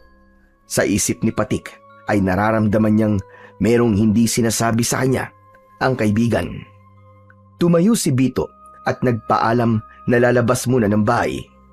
Ramdam na ramdam niya ang galit sa boses ng kanyang kaibigan kanina. Napatingin siya sa gawi ni Lolo Gastor. Kinuha nito ang basong walang laman sa kamay ni Patik. Sige na, Patik. Magpahinga ka na muna. Kapag maganda na ang pakiramdam mo, ay sumama ka na kay Bito para umuwi. Siguradong nag-aalala na sa inyo mga magulang nyo. Maraming salamat po sa tulong nyo, Lolo Gastor. Ingatan mo ang puting alakdan at ang mutyang nasa bulsa mo. Yan ang malakas na kapangyarihan. Natatalo sa sigbinan na nag-aalaga sa taong alupian. Mag-iingat ka. Huwag maliitin ang kakayahan ng dalawang nilalang. Dahil sa oras na matalo ka ng kanyang kapangyarihan, kahit ang puting alakdan na matagal mo nang inaalagaan ay maaaring gamitin niya para patayin ka. Tandaan mong makamandag din ang taong alupian at may itim na kapangyarihan ang kalaban mo. Pero Lolo Gastor, paano ko po matatalo ang mga aswang na yun? Ang puting rosas na madalas niyang dala, kailangan mapasa kamay mo at durugin ng mutyang nasa bulsa mo. Ngunit ang bulaklak na ito ay palaging hawak ng sigbinan. Hindi yun nalalanta at nandoon ang kanyang kahinaan. Lumaban ka sa kanya. Gawin mo ang lahat para makuha ang kulay puting rosas. Dahil yun din ang ginagamit niya para manghipnotismo at manggayuma sa taong gusto niyang gawing alipin. Saka lang nagpaalam ang matanda at lumabas ito sa pintuan ng silid. Isang malalim na buntong hininga ang pinakawalan ni Patik. Pinagmasdan niya ang natutulog na puting alakdan sa kanyang tabi. Muli niyang kinuha ang puting bato sa kanyang bulsa at hinawakan ang kanyang tirador. Naisip niya na ano kayang mangyayari kung ang mutya ang ibala niya sa tirador. Meron kayang epekto ang mutyang to sa aswang na yon? Bakit kaya kailangan ko pang makuha ang puting rosas ng aswang? Ano kaya ang dahilan at simbolo ng rosas ng aswang? Dahil para sa akin, ang simbolo ng puting rosas ay dalisay na pag-ibig at kalinisan. Pero sa aswang na sigbinan, ang rosas ay may ibang kahulugan. Nahulog sa malalim na pag-iisip si Patik habang nakaupo sa katre. Maya-maya pa ay nakarinig siya ng yabag ng mga paa. Nakita niya si Bito at lumapit ito sa kanya. Bakas ang pag-aalala sa mga mata nito dahil alam nilang sa kanilang pag-uwi ay haharapin nila ang galit ng kanilang mga ama. Kailangan na nating umuwi sa bahay. Paniguradong nag-aalala na si Mang Larry. Pero ikaw, Bito, paano ka? Sanay na ako sa bugbog at palo ni tatay. Kaya wag mo na akong alalahanin. Ang ikinakatakot ko lang ay baka madamay na naman kayo sa galit ng tatay ko. Ano kaya, Bito, kung wag ka na lang munang umuwi sa inyo? Total naman hindi naman siya nag-aalala sa'yo Baka nga matuwa pa yun kapag nawala ka Patik, kahit ganun si tatay, hindi ko kayang gawin ang sinasabi mo sa kanya. Umaasa pa rin akong magbabago si tatay, kahit hindi niya ako kadugo. Isang malalim na buntong hininga ang pinakawalan ni Patik bago siya tumayo at kinuha ang alakdan. Kasunod ang pagkuha niya sa tirador at isinuot niya yon sa kanyang leeg. Paglabas nila ng kwarto ay nadatnan nila ang matanda na nagtatanim ng mga halamang gamot. Tumayo si Lolo Gastor nang maramdaman nito ang presensya nila. O ano? Ngayon na ba ang alis nyo? Opo, Lolo Gastor. Marami pong salamat sa tulong niyo sa amin, ha? Ako rin po, Lolo Gastor. Nagpapasalamat din po ako sa panggagamot niyo po sa sugat ko. Hindi ako ang gumamot sa likod mo, Patik, kundi ang alaga mong alakdan. Maswerte ka at napunta yan sa'yo. O hala, sige na. Umalis na kayo. Dito na kayo dumaan sa likod ng bahay ko para siguradong ligtas kayong makakauwi sa bahay nyo. Itinuro ng matanda ang malinis na daan papunta sa kakahuyan. Sadyang daan yon para sa mga taong pumupunta sa bahay ng matanda para magpagamot. Mabilis ang kanilang paglalakad na tinahak ang daan pauwi sa kanilang bahay. Pagkalipas ng isang oras ay narating nila ang kanilang bahay. Naunang umuwi si Bito, panghuli naman si Patik na nag-aalala kung papasok ba o hindi sa bahay nila. Nagulat na lamang siya nang biglang may humablot sa kanyang braso. Itinulak siya nito at bumagsak siya sa lupa. Naramdaman niyang nahulog ang kulay puting alakdan mula sa kanyang balikat. Napatukod ang kanyang kamay sa lupa at nagtatakang napatingin sa madalim na anyo ni Mang Lito. Sandali lang po, Man Lito. Bakit po ba kayo nananakit? Magpasalamat pa nga po kayo at iniligtas ko ang anak nyo sa kalupitan nyo. Hindi na po talaga makatao ang pagpaparusa nyo kay Bito. Para kayong hindi tao sa ginagawa nyo sa kaibigan ko. Sayang ang pagmamahal niya sa inyo. Hindi pinakinggan ni Mang Lito ang sinabi sa kanya ni Patik. Dinuro siya nito sa muka. Halos magwala ito sa galit habang hinahanap ang anak. Nang dahil sa malakas na boses ni Mang Lito ay narinig yun ng kanyang ama na si Mang Larry. Mula sa bintana ng silid nito ay tumalon ng kanyang ama at sumugod sa kinaroroonan ni Mang Lito. Magkakasunod na suntok ang dumapo sa muka ni Mang Lito. Bumagsak ito sa lupa habang nagmumura sa galit. Hindi pa nasiyahan ang kanyang ama. Umibabaw ito sa tiyan ni Mang Lito. Pinaulanan ulit ito ng suntok ang muka ni Mang Lito na nagpupumilit bumangon para makawala sa galit na si Mang Lari. Ngayon lang nakita ni Patik na nagalit ng ganun ang kanyang ama. Kaya tumayo siya at lumapit sa kanyang ama para pigilan ito sa pambubugbog nito kay Mang Lito. Tay! Tama na po! Tama na, Tay! Baka mapatay niyo po si Mang Lito! Bitiwan mo ako! Papatayin ko talaga ang hayop na to! Baka talaga kaya niya saktan! Ngayon, sige! Lumabang ka sa aking hayop ka! Papatayin kita! Tama na po, Tay! Pakawalan niyo na po si Mang Lito! Tay, tama na po! Nakikiusap ako! Saka lang tumigil sa pagsuntok si Mang Lari sa nakahigang si Mang Lito. Pumutok ang labi nito at may dugong umagos sa bibig ni Mang Lito. Humihingal sa galit si Mang Lari bago ito tumayo, habang si Mang Lito naman ay mabilis na bumangon at tumakbo papunta sa kakahuyan. Bumaling sa kanya si Mang Lari at galit na galit itong hinawakan siya sa braso. Lintik kang bata ka! Sa ka ba nang galing, ha? Magdamag ako naghanap sa'yo. Hala, sige, doon tayo sa loob ng bahay mag-uusap. Sa kabila ng pagkaladkad ni Mang Lari kay Patik, ay nagawa pa rin niyang damputin ang alakdan na gumagapang sa lupa. Hindi yun napansin ng kanyang ama dahil sa labis nitong galit sa kanya. Pagdating nila sa loob ng kanilang bahay, ay halos kapusin ng hininga ang kanyang ama dahil sa pagtitimpi nito ng galit. Hindi ko na alam kung ano ang gagawin ko sa'yo, Patik. Halos mamatay ako sa pag-aalala sa'yo kung saan-saan kita hinanap. Akala ko kung napano ka na. Mabuti na lamang at nalaman ko nakasama mo si Bito. Sa barangay hall pa lang, muntik na kami magpang-abot ni Lito. Nagwawala siya, tinahanap ka. Ikinuwento niya ang ginawa mo sa kamay niya. Nagreklamo siya. Patawarin niyo po ako, Tay. Hindi ko po sinasadya yun. Hindi ko po akalain na mangyayari sa amin yun eh. Nakita po namin kagabi ang taong alupihan, Tay. Napahamak po ko at nawalan po ng malay. Mabuti na lang po at tinulungan po kami ni Lolo Gastor. Ano ka mo? Anong taong alupihan ang sinasabi mo? Saka, paano ka napahamak? Alam na po namin kung sino po ang pumapatay sa mga bata na natatagpuan po sa kakahuyan. Isang taong alupihan po, Tay, na inaalagaan po ng sigbinan ang may gawa nun.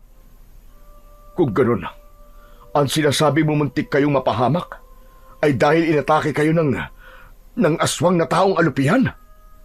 Opo, Tay. Hinabol po kami ng taong alupihan. Mabuti na lang po talaga at nakaligtas kami ni Bito.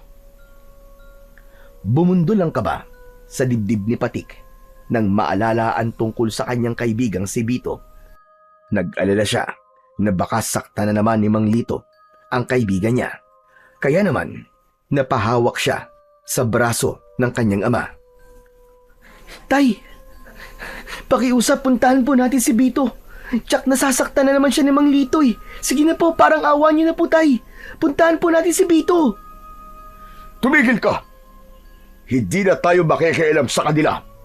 Kung hindi mo ako napigilan kanina, naku, ewan ko na lang. Baka napatay ko na ang Lito na yon. Tay, sige na po. Kahit ngayon lang, pangako po, huli na po talaga to. Basta't iligtas niyo lang po si Bito. Puntahan po natin sila sa bahay nila. Tara na po, Tay. Matagal na napatitig si Mang Lari sa mukha ng kanyang anak. Napansin ni Patik ang unti-unting pagkawala ng bakas ng galit sa mukha ng kanyang ama. Kaya bumitiw siya sa braso nito. Pumasok ng walang imik si Mang Lari sa silid nito. Maya-maya pa ay bumalik ito, dala ang isang baston.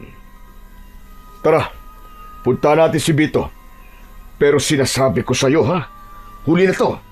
Hindi na tayo makikialam sa kanila. Maliban na lang kung makikita nating pinapatay na ni Lito ang bata. Opo, Tay. Salamat po. Ay, teka sandali lang po, Tay. Kailangan ko po munang magpalit ng damit. Mabilis na pumasok sa loob ng kanyang kwarto si Patik. Ang totoo ay balak din niyang iiwan ng kulay puting alakdan at ang dadalhin lamang niya ay ang tirador at ang mutya ng pawis ng puting alakdan na nasa kanyang bulsa. Pagkalipas ng ilang minuto ay nakapagpalit na nga ng damit si Patik. Paglabas niya ng kanyang silid ay wala na roon ang kanyang ama. Nauna na itong lumabas ng kanilang bahay habang hinihintay siya. Bakit ang tagal-tagal mo? Halika na! Kanina pang umalis si Lito, baka kung ano na nangyayari kay Bito. Mabilis na lumapit si Patik sa kinaroroonan ng kanyang ama. Kasabay ng pagtakbo nila papunta sa kakawyan. Halos hindi lumapat ang kanilang mga paa sa lupa dahil sa pagmamadali. Habang ang dibdib naman ni Patik ay para ng binabayo ng maso dahil sa labis na pag-aalala. Pagkalipas ng ilang minuto ay narating na nila ang bahay ni Mang Lito pero nagulat sila sa kanilang nadatnan. Nagtago ang mag-ama sa likod ng puno habang nakasilip si Patik sa kinaroroonan ni Mang Lito at Bito. Nagulat si Patik nang makilala ang kaharap ng mag-ama. Hindi siya maaaring magkamali. Yun ang lalaking nakita niya na nakatayo sa likod ni Bito habang nakaupo ito sa ugat ng puno. Mas lalong kinabahan si Patik nang magsalita ang lalaking may mahabang buhok. Kung sasaktan mo lang ang anak ko, ang mabuti pa, ibigay mo na lang siya sa akin. Dahil kung hindi, ako ang papatay sa iyong hayop ka. Hindi ako sasama sa inyo. Hindi ko kayo tatay. Wala akong amang isang halimaw. Hindi ko kayo matatanggap. Layuan niyo kami ng tatay ko. Halimaw ka! Halimaw! Mula sa kinaroroonan ng mag-amang sina Patik at Mang Lari ay dinig na dinig nila ang usapan ng mga ito. Kaya hindi makapaniwala si Patik sa kanyang mga natuklasan. Tay, ang lalaking yun. Siya po ang tunay na ama ni Bito. Kung ganun, siya po si Mang Taher. Oo anak, narinig kong tinawag niyang anak si Bito. Pero bakit ayaw sumama ni Bito sa kanyang ama? Muling pinakinggan ng mag-ama ang pag-uusap ng mga ito hanggang sa nagpumilit ang lalaki na kunin si Bito sa kamay ni Mang Lito. Kitang-kita ni Patik kung paanong nakipag-agawan si Mang Lito sa lalaking kumukuha kay Bito. Mas nanlaki ang mga mata ni Patik nang makita ang biglang paglitaw ng taong alupian sa likod ni Mang Lito. Bigla nitong pinuluputan ang leeg ni Mang Lito. Umiiyak na kinagat ni Bito ang katawan ng taong alupian.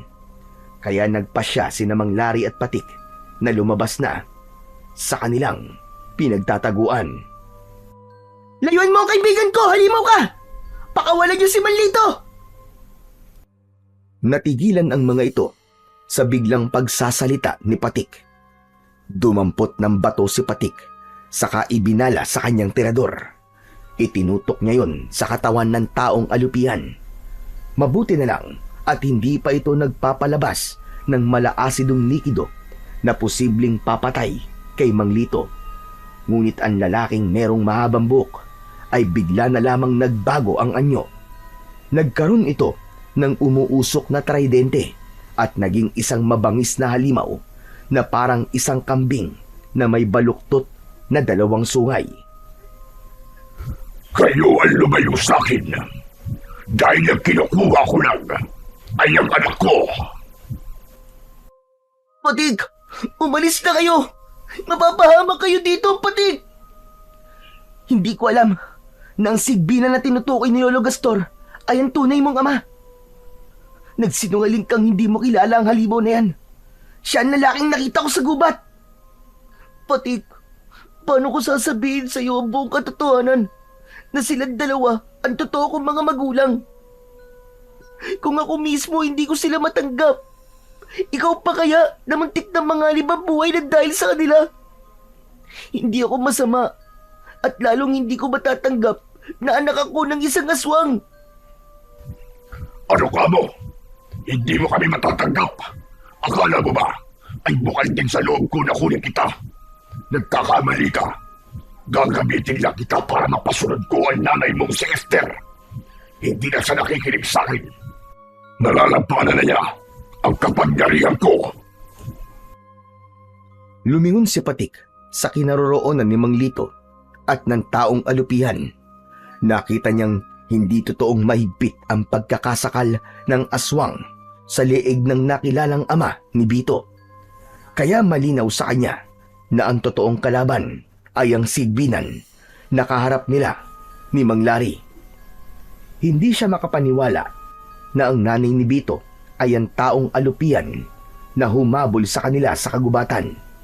Kaya pala, hindi nito sinaktan si Bito. Makawalan niyo si Tatay Lito. Hindi ako sasama sa inyo.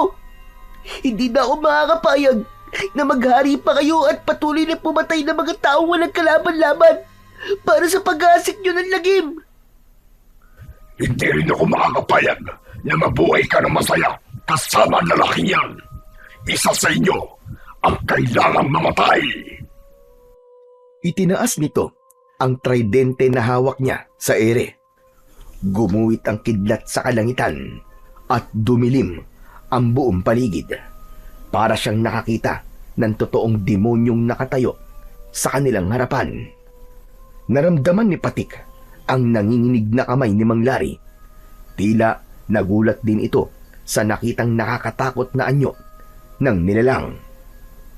Itinutok ni Patik ang kanyang tirador sa muka ng halimaw, kasabay ng nararamdaman niyang pag-iinit ng mutya sa loob ng kanyang bulsa.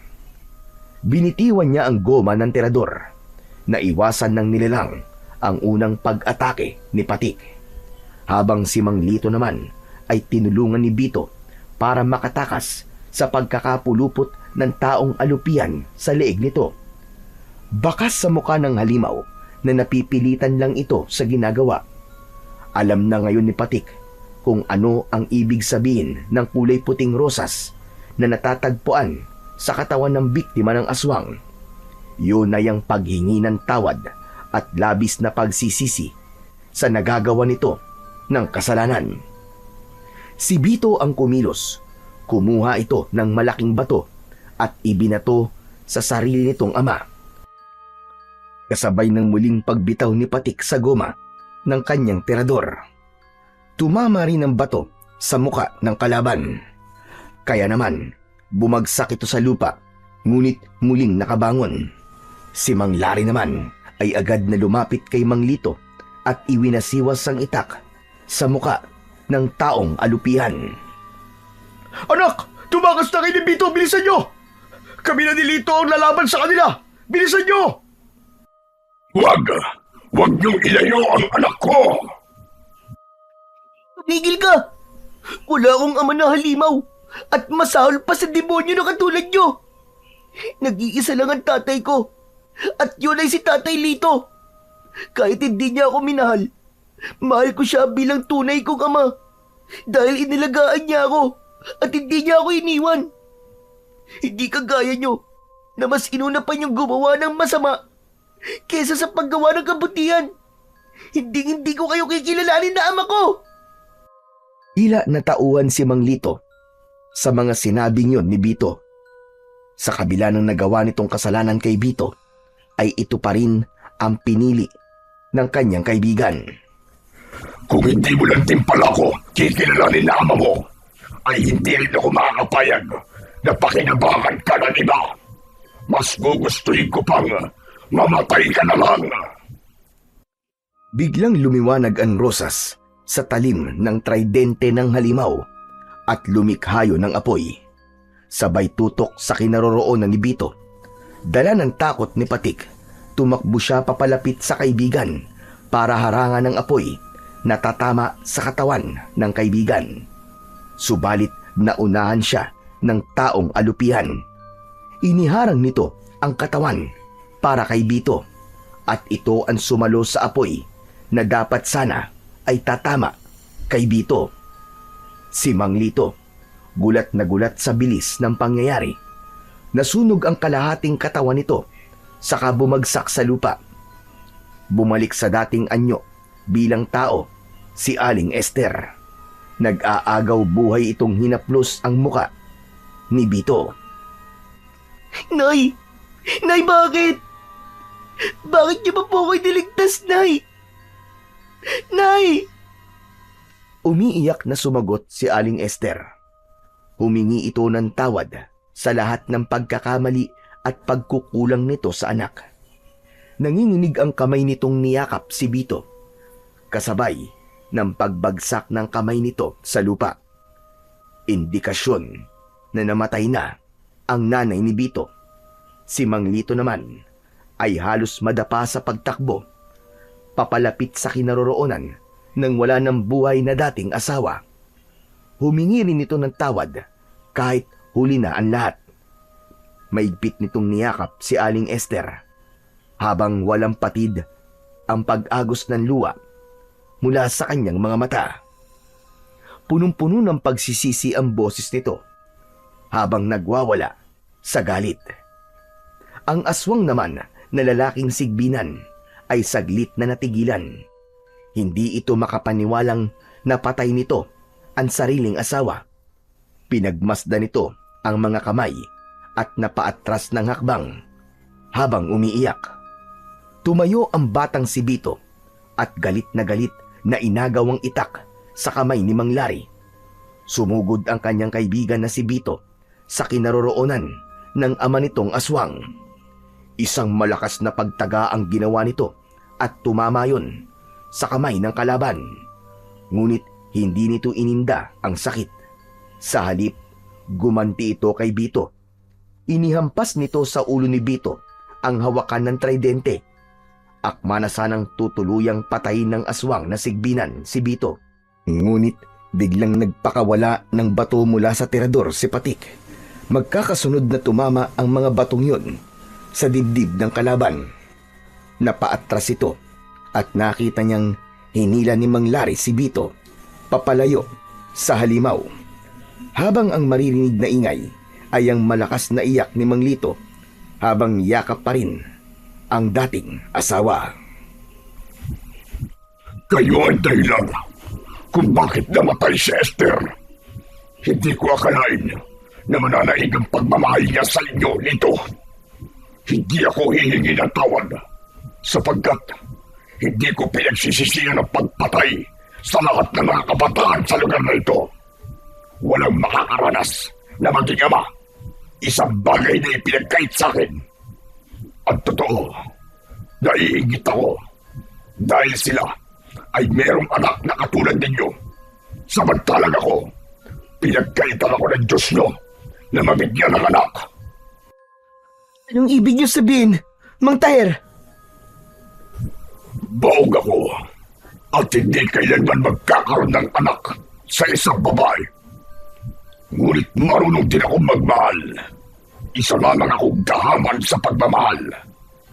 Kaya kung hindi ko makukuha si Bito, ay mabuti pang sa iba ko na lang hahanapin ang pagkakataon ko para maging isang ama. Kahit hindi ko sila kadugo. Sinungaling! Kung totoong hangad mo lang na maging isang mabuting ama, hindi mo kailangan gumamit ng itim na kapangyarihan para ikulong ang isang tao sa katawan ng isang halimaw. Kung ganun, ay hindi mo totoong anak si Bito. Gagamitin mo lang siya sa paggasik mo ng lagim. Wala kang kasing sama. Marami ka nang napapatay. Kaya hindi ko hahayaan na mabuhay ka pa. Ako mismo ang papatay sa'yo! Tama ka. Hindi ko nga anak si Bito. Ginamit ko lang siya para ikulong si Esther sa gayuma at hipnotismo. Ang baliw niyang asawang si Lito, walang kaalam-alam na ang batang araw-araw niyang pinaparusahan ay totoo niyang anak. Kahit na kailan ay walang ibang nakasiping na lalaki si Esther maliban sa aming dalawa. At sigurado ko na ang pagiging bawg ko ang patunay na hindi ko talaga anak si Bito. Ano? Masaya ba ang mapait na sinapit ng maingong si Esther? Dala ng matinding galit ni Mang Lito, inagaw nito ang itak sa kamay ni Bito at ito mismo ang sumugod sa kinaroroonan ng aswang na sigbinan. Ngunit naiwasan nito ang unang pag-atake. Sumugod na rin sina Bito at Patik gamit ang malalaking bato. Habang si Mang Lari naman ay kumuha ng maraming bato para ibala sa tirador ni Patik. Halos lahat ng bato ay tumama sa katawan ng aswang. Umikot sa ere ang aswang, nasigbinan at magkakasabay na umangat ang kanilang mga paa sa lupa. Tumalsik sila dahil sa malakas na kapangyarihan ng kalaban. Kasabay ng pagbagsak nilang lahat sa lupa. Muling narinig ang malakas na boses ng aswang. Ako si Taher, ang hari ng mga aswang na sigbinan at nag-aalaga sa mga taong alapian. Wala kayong magagawa sa kapangyarihan ko. Mamamatay kayong lahat sa mga kamay ko at mabibiyag sa malakas kong hipnotismo. Dahil ako ang mag-ahari sa buong sanlibutan! Mula sa pagkakahiga sa lupa, ay pinilit ni Patik na tumayo. Humarap siya sa kalaban na inaakala niya ay matatalo niya kagad. Tila hindi ito nasasaktan sa tumatamang bato mula sa kanyang tirador. Naramdaman niyang lumapit sa kanya si Mang Lari. Ganon din si Mang Lito na lumapit kay Bito. Niyakap nito ng mahigpit si Bito at umiiyak habang humihingi ng tawad. Kaya lang, bigla silang nakarinig ng malalakas na pag-angil at ganun na lamang ang panlalaki ng kanilang mga mata. Nang tumambad sa kanilang paningin ang 5 taong alupian. Hindi maaaring magkamali si Patik. Ang 5 taong alupian ay ang 5 batang nauna nang napabalitang nawawala. Anak, tumakas na tayo. Marami sila. Ginawa niyang taong alupian ng 5 bata. Tara na! Sandali lang po, Tay. Kayo na lamang po tumakas dahil haharapin ko siya. Panahon na para pigilan ko ang kanyang kasamaan. Ano ba nangyayari sa'yo, anak? Wala tayong laban sa kanila. Mamamatay tayo lahat dito. Hindi pinansin ni Patik ang kanyang amang si Mang Lari. Sa halip, tinukot niya ang kanyang mutya sa kanyang bulsa. Saka itinaas sa ere ang bato. Lumikha yun ng napakalakas na liwanag, kaya't napaatras ang mga kalaban sa nakitang kapangyarihan ni Patik.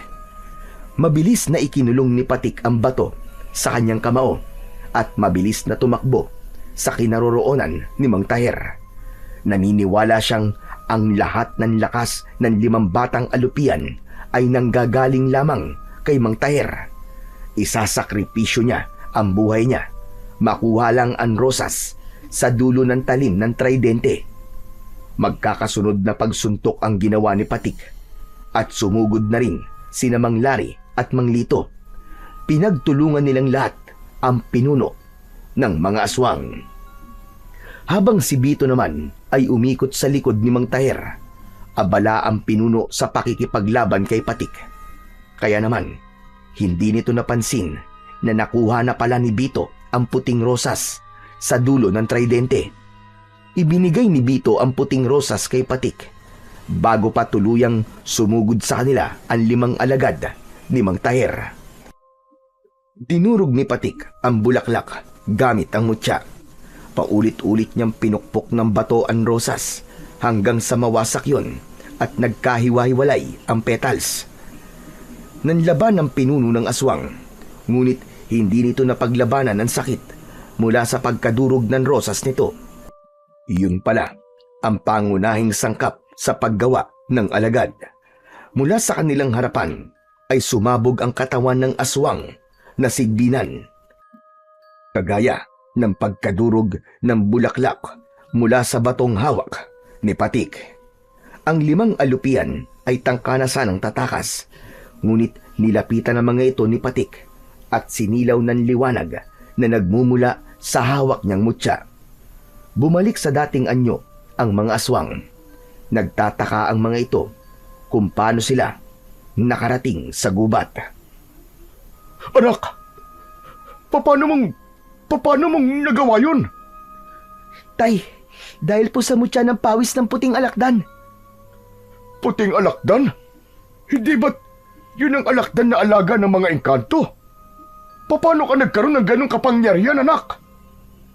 Sabi po ni Lolo Gastor, ay ipinagkaloob daw po yun sa akin ng tagapangalaga ng puting alakdan. Sumingit sa usapan si Bito habang nakangiti. Ako yung Patik. Ako ang pumili sa'yo. Kung natatandaan mo, ako ang nagturo sa'yo kung nasan ang tambak ng mga bato, di ba? Paraan ko lamang yun para maibigay sa'yo ang mutya nang hindi mo mahahalatang ako ang may gawa. Teka, paano nangyari yun, Bito? Hindi ko kayang sakta ng mga magulang ko. Hindi ko naman alam na si nanay lang ang totoo kong pamilya. Muntik na akong magamit para magasik ng lagim. Tsaka, alam ko na kaya mo. Kaya ikaw ang pinagkatiwalaan ko. Pambihira. Muntik na akong mamatay ah. Totoo ba talaga kitang kaibigan na? Grabe ka, Bito ha. Huwag ka na magalit, Patik. Tinulungan naman kita eh. Ako ang kumuha ng rosas. Ang ibig bang sabihin magpapasalamat pa ako sa'yo? Salamat ha. O siya. Tama na yan. Ang mahalaga ngayon ay ligtas tayong lahat. Mabuti na lang pala at sumunod kami ni Patik sa'yo, Bito. Salamat po sa inyo, Mang Larry. Nadatnan po ako ni tatay na kinakaladkad ni Mang Taher. Alam ko po ang tungkol sa pagiging halimaw ni nanay. Masakit po na mawalan ng isang ina. Ngunit, mas masakit pong makita kung gaano siya naghihirap sa paggawa ng kasamaan. Alam ko na hindi yun gusto ni nanay. Sana, matagpuan ni nanay ang katahimikang matagal niya ng pinapangarap. Kahit naiwan ako sa aking ama. Naluluwang tinapik ni Patik ang balikat ng kaibigan niyang si Bito. Kasunod ng pagyakap ng maigpit ni Mang Lito kay Bito. Umiiyak ito habang humihingi ng tawad. Si Mang Larry naman ay masayang nakatingin sa dalawa habang nakaakbay kay Patik. Ilang saglit lang ang lumipas ay nagpaalam na silang dalawa sa kanyang ama, sa mag-amang sina Bito at Mang Lito. Bakas sa mukha ng mga ito ang kasiyahan ng mapagtanto na tunay silang mag-ama. Pagkalipas ng ilang araw, magmula nang mangyari ang labanan na yun, nabago si Mang Lito. Naging mapagmahal na ama na ito at madalas ay kasama ni Mang Larry sa pagtambay sa kanilang bahay. Habang silang dalawa naman ni Bito ay palaging magkasama, kasama ng alaga nilang puting alakdan. Paminsan-minsan ay bumibisita sila sa bahay ni Lolo Gastor sa gitna ng kagubatan. Simula rin ng araw na yon ay hindi na sila gumamit ng tirador at hindi na rin sila nanguhuli ng mga ibon. Bagkus ay tumulong pa sila sa pangangalaga ng kalikasan at pagtuturo sa mga kapwa nila bata kung paano po protekta ng kalikasan at ang mga buhay na kumakanlong dito. Hindi rin sila nagpakampante. Patuloy silang nakikiramdam at nagroronda tuwing gabi kasama ang kanika nilang ama na si Mang Larry at Mang Lito. Kasama rin ang mga kalalakihan sa kanilang baryo. Sama-sama nilang poprotektahan ang kapayapaan at katahimikan na tinatamasa ng kanilang baryo laban sa mga kampon ng kasamaan na susubok muling magasik ng lagim sa kanilang lugar. Ngunit naniniwala silang lahat na hanggat nagtutulungan at nagkakaisa sila at nangingibabaw ang pagmamahal nila sa kanilang pamilya, ay walang kahit na anong puwersa ng kasamaan ang makakatalo sa kapangyarihan ng pagmamahal at katarungan.